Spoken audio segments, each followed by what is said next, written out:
My name is Margaret Ellis, and I am 88 years old. I live alone now, in a small apartment that smells faintly of dust and boiled vegetables, and most days are very quiet.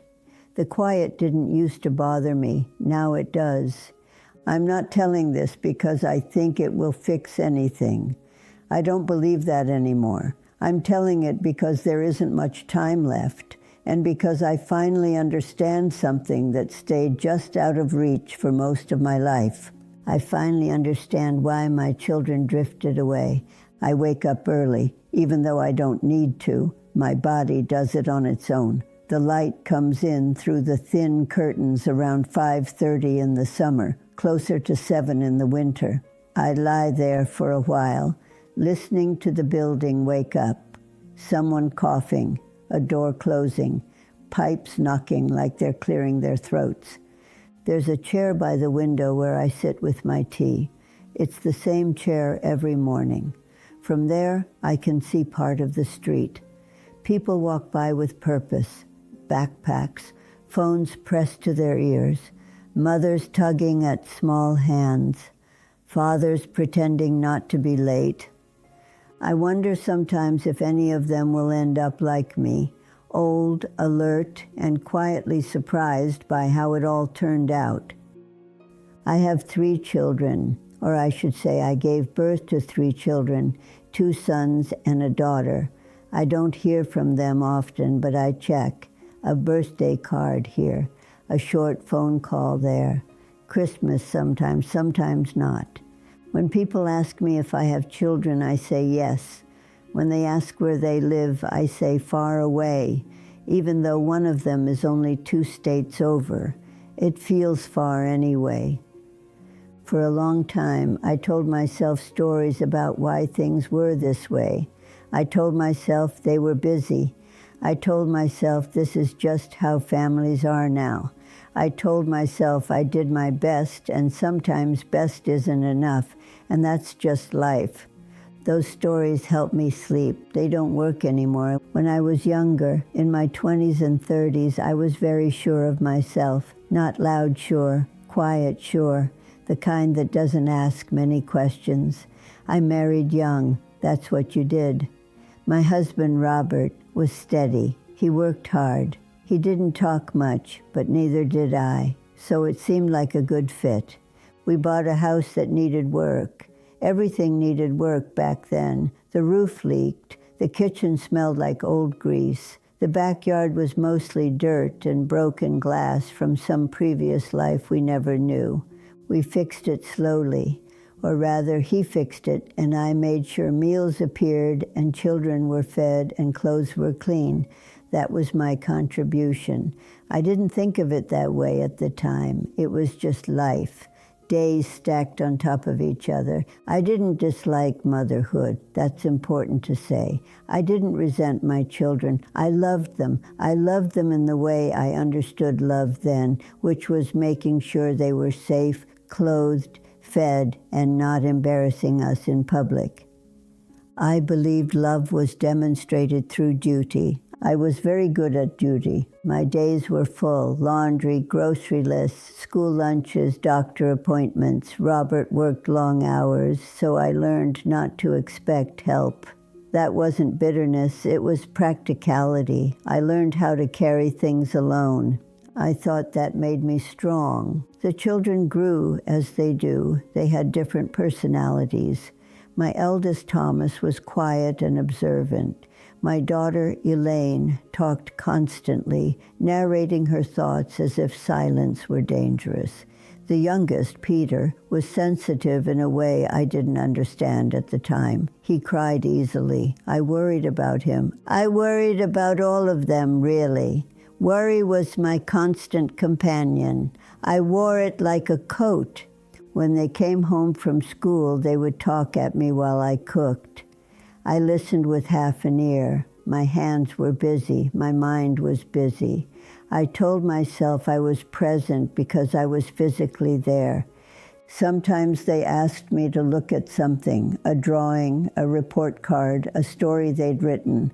I would glance, say, "That's nice," and go back to what I was doing. There was always something to do.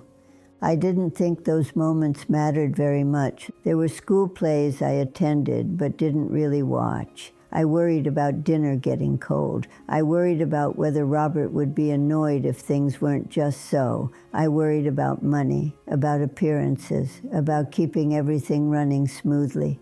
Smoothness became my goal. Emotion was messy. Emotion slowed things down. When Elaine was about 12, she asked me once why I never seemed happy. I remember exactly where we were standing, the hallway outside her bedroom. The carpet was worn thin there. I laughed it off. I told her I was fine. I told her happiness wasn't something you chased. It was something you earned by doing what needed to be done. She nodded, but her face changed just a little. At the time, I thought I'd taught her something important. Now I think I taught her to stop asking. The years moved quickly. They always do when you're busy. High school became college applications. College became jobs and relationships I didn't quite keep track of. They started calling less, visiting less. I noticed, but I didn't say anything.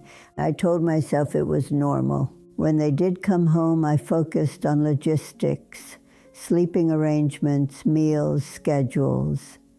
I asked polite questions. How's work? How's the apartment? Are you eating well? I didn't ask how they felt. I didn't know how. There were small moments looking back where I could have paused, where I could have sat down, turned off the stove, and really listened.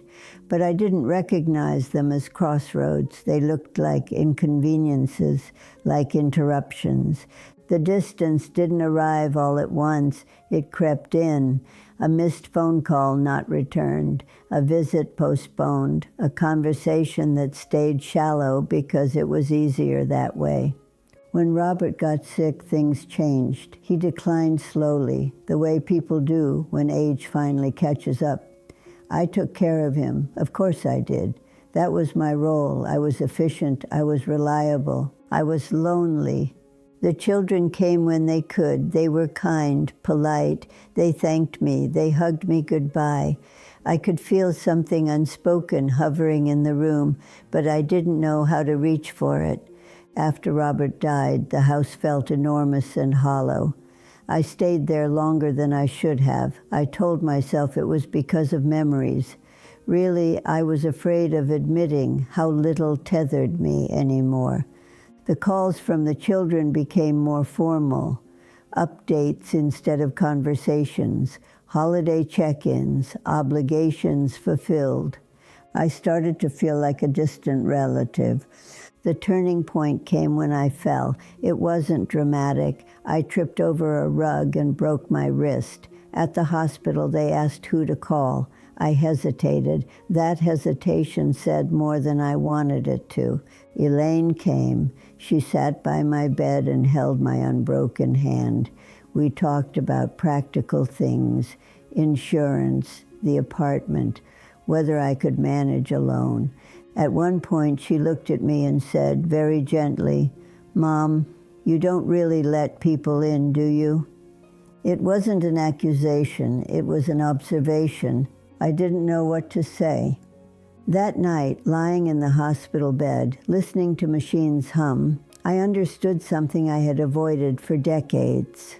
I had been so focused on holding everything together that I never let myself be seen. And in doing that, I taught my children to keep their distance too. They didn't drift away because they didn't love me. They drifted away because there was nowhere to land. I see now that I confused control with care. I thought providing was enough. I thought stability would speak for itself. I thought there would always be more time to talk about the deeper things. There wasn't, there isn't. Some things can't be fixed once enough time has passed. You can't suddenly become a different kind of mother at 88. You can't ask grown children to reroute their emotional lives around you. I don't blame them anymore. That took time. For a while, I blamed myself relentlessly. Then I blamed them. Now I mostly feel a quiet sadness that sits beside me like an old acquaintance. We did the best we could with what we understood. If you're listening to this and you're younger, I don't want to tell you what to do. I don't think that's my place. I can only tell you what I wish I had known. I wish I had known that presence isn't the same as proximity, that love needs air and warmth, not just structure, that listening, really listening, feels inefficient but changes everything. I wish I had known that children remember how you made them feel long after they forget what you provided. I don't have many regrets about my work, my house, my responsibilities. Those things served their purpose. What I regret are the conversations I postponed, the moments I rushed through, the feelings I treated like distractions. If this meant something to you, if it stirred something uncomfortable or familiar, you don't need to do anything dramatic. Just notice it. Sit with it. As for me, I will finish my tea and watch the street a little longer. The light will change, people will keep moving, and I will be here understanding at last, holding what remains with both hands.